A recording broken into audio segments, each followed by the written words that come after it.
রাতে 10 মিনিট দিলে সকালে 1 ঘন্টা বাঁচে, এটা কেউ আপনাকে বলেনি।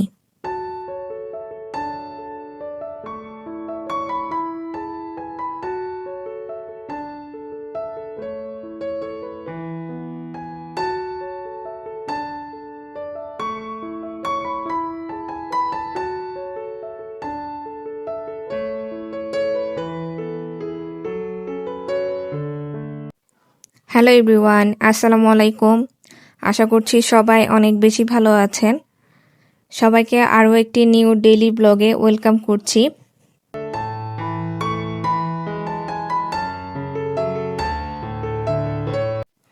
আশা রাখছি প্রতিদিনের মতো আজকের ভিডিওটি আপনাদের কাছে খুবই ভালো লাগবে। আমার অনেক প্রিয় আপুরা অনেক সুন্দর সুন্দর কমেন্ট করে রেখেছেন, কিন্তু আমি কারো কমেন্টের এখন পর্যন্ত রিপ্লাই করতে পারি নাই। ইনশাল্লাহ আমি কমেন্টগুলো পড়ে রিপ্লাই করে দিব, সেই সাথে আপুদের খুব সুন্দর সুন্দর ভিডিও উপভোগ করব।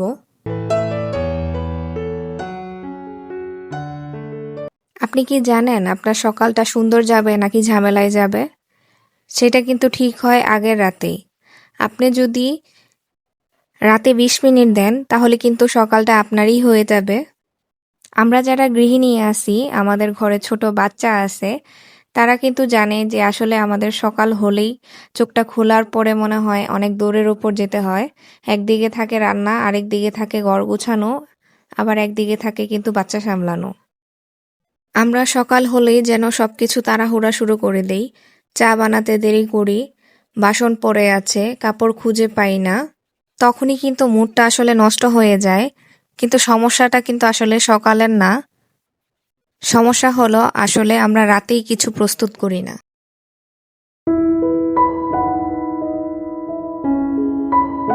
আজকে আমার রাতের অভ্যাসগুলোই আমি শেয়ার করব।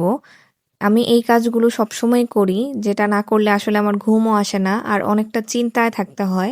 রাতে যদি আমি এই কাজগুলো করে থাকি তাহলে কিন্তু আমি একদম চিন্তামুক্ত থাকি সকালে। যেমন ধরেন এর পরের দিন হচ্ছে ইহানের বাবা অফিসে যাবে।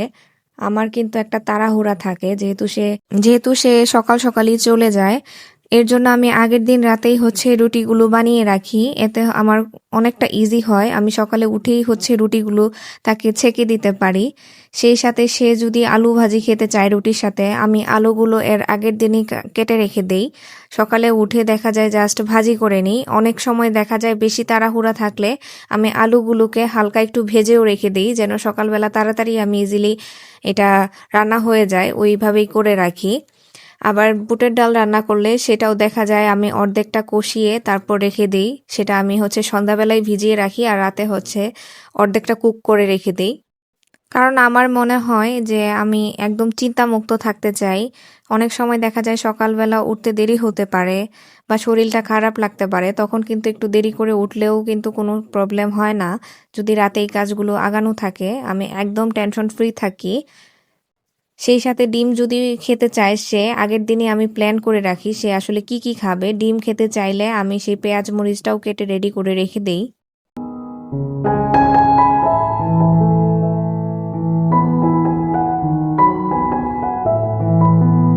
সেই সাথে রাতে ডিনার করার পরে আমি কোনো জিনিস কিন্তু সিঙ্কের উপরে জমিয়ে রাখি না। এই জিনিসটা আমার সবচাইতে বেশি বিরক্ত লাগে। কারণ দেখা যায় সকালবেলা ঘুম থেকে ওঠার পরে যখন কিচেনে আসব, তখন যদি দেখি এই জিনিসগুলো এলোমেলো হয়ে আছে, তখন কিন্তু মুডটাই নষ্ট হয়ে যাবে আমাদের। এর জন্য আমি চেষ্টা করি যত রাতই হোক আমি সব কিছু ক্লিন করে তারপর ঘুমাতে যাওয়ার। এতে কিন্তু সকালটা আমার বেশ ভালো কাটে। সেই সাথে আমি রান্নাঘরটা পুরোপুরি ক্লিন করে যাই আর সকালবেলা যেই জিনিসগুলো আমার কাজে বেশি লাগবে সেগুলো আমার চোখের সামনেই রাখি, যেন ইজিলি আমি হচ্ছে কাজগুলো করে নিতে পারি, আমার যেন তাড়াহুড়ো করে খুঁজতে না হয়। এইরকম ছোট ছোট আমার আরো অনেক অভ্যাসই আছে আপুরা, যেটা আমি রাতেই করে রাখি, যেটা আমার সকালটাকে অনেকটাই ইজি করে। আর সকালে আমি ঘুম থেকে দেরি করে উঠলেও আমার সমস্যা হয় না তখন। দুপুরের রান্নাটাও কিন্তু আমি দেখা যায় 20 মিনিটে আধা ঘন্টার মধ্যেই করে ফেলতে পারি, কারণ যেহেতু সবকিছুই আমি রেডি করে রাখি। আর ইহানের বাবা যখন অফিসে চলে যায় তখন কিন্তু আমি আবার ঘুমিয়ে নিই, কারণ ইহানের বাবা অফিসে যাওয়ার পর তেমন একটা ঘরে কোনো কাজ থাকে না। আমি এসে শুয়ে থাকলে দেখা যায় আমার ঘুমই এসে যায়। আর আমার ছেলেটাও হচ্ছে একটু দেরি করেই ঘুম থেকে ওঠে।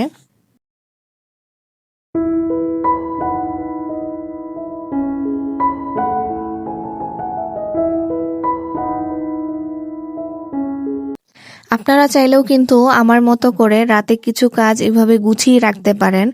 এতে আপনাদের সকালটা খুবই ভালো যাবে, মুডও নষ্ট হবে না।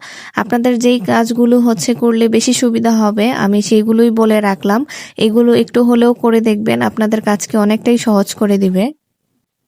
রাতে কিন্তু আরো কিছু কাজ করে রাখবেন, যেটা শুধু ঘরের কাজ না, নিজেরও কিছু কাজ করে রাখবেন। যেমন ধরেন, ফোনটাকে একটু দূরে রেখে একটু স্ট্রেস মুক্ত থাকবেন, দেখবেন মাথাটা কতটা শান্ত লাগে। সেই সাথে পরের দিনের প্ল্যানিং গুলো লিখে রাখবেন, যেন ভুলে না যান। এতে আপনার অনেকগুলো কাজই কিন্তু সহজ হয়ে যাবে। আজকে কিন্তু আমি ফার্স্ট টাইম গুড়ের চা খাচ্ছি। আমার অভিজ্ঞতাটা কিন্তু বেশ দারুণ ছিল। গুড় দিয়ে চা কে কে খেয়েছেন আমাকে কিন্তু কমেন্ট করে জানাবেন। আমার প্রিয় ভাইয়া আপুরা যারা আমার ভিডিওটি কন্টিনিউ করছেন তারা কিন্তু অবশ্যই আমার ভিডিওতে লাইক দিয়ে দিবেন। আমার ভিডিওতে কিন্তু কমেন্টের সংখ্যাই বেশি আসে লাইকের চাইতে। এর জন্য আমি শুরুতেই বলে দিচ্ছি, যারাই ভিডিওটি দেখা শুরু করবেন তারা একটু কষ্ট করে লাইকটা দিয়ে দিয়েন, তারপরে সুন্দর সুন্দর কমেন্ট করে আমাকে জানাবেন। কারণ আপনাদের কমেন্টই কিন্তু আমার বড় শক্তি। ভালো লাগলে চ্যানেলটি সাবস্ক্রাইব করে আমার সাথেই থেকে যেতে পারেন। সেই সাথে কিন্তু পাশে থাকা বেল আইকনটি প্রেস করে দিবেন। এতে পরবর্তী ভিডিও আপলোড করার সাথে সাথে আপনার কাছে নোটিফিকেশন চলে যাবে। যারা এই কাজটি অলরেডি করে নিয়েছেন তাদেরকে জানাই অসংখ্য ধন্যবাদ।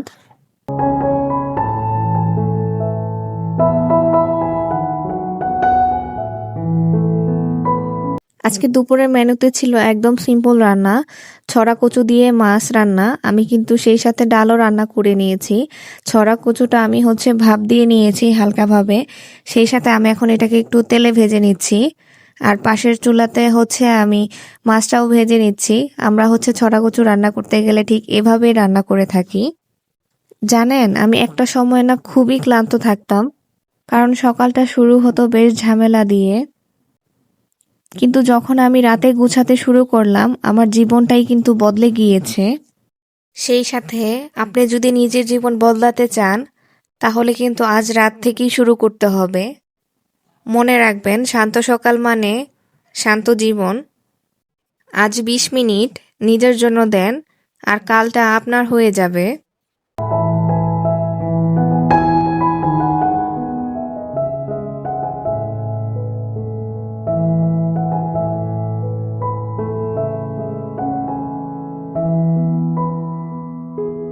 মনে রাখবেন, ছোট ছোট অভ্যাসই কিন্তু জীবনে অনেক বড় পরিবর্তন নিয়ে আসে। আর আপনিও যদি এই অভ্যাস শুরু করে থাকেন আমাকে কিন্তু কমেন্ট করে জানাতে ভুলবেন না। আজকে তো আপনাদের সাথে অনেক গল্প হলো। দেখা হবে অন্য আরেকটি ভিডিওতে। সবাই ভালো থাকবেন আর আমাদের জন্য কিন্তু অবশ্যই দোয়া করবেন। আল্লাহ হাফেজ।